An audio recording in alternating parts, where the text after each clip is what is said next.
Un locataire peut abandonner un logement impropre à l'habitation. Dans cette vidéo, on vous explique comment ça marche.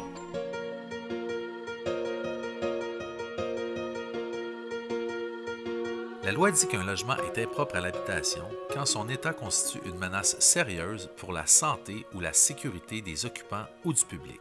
Un logement dans lequel il y a eu un incendie ou une inondation remplira aisément ce critère. Un logement qui est affecté par une présence très importante de moisissures et celui dans lequel il y a une infestation grave et prolongée de vermine sera généralement qualifié d'impropre à l'habitation.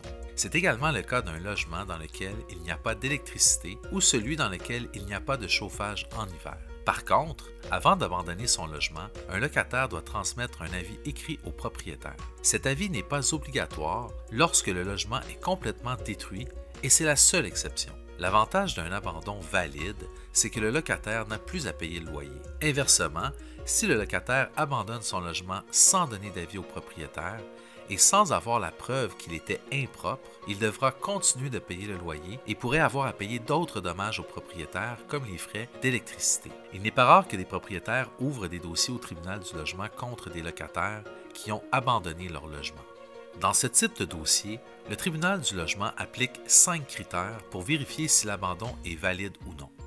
Premièrement, il vérifie si le problème est relié à l'immeuble ou si, par exemple, les problèmes de santé dont se plaint un locataire seraient liés à une autre cause, comme son travail, par exemple. Deuxièmement, il vérifie si le locataire a dénoncé l'état du logement au propriétaire avant de l'abandonner.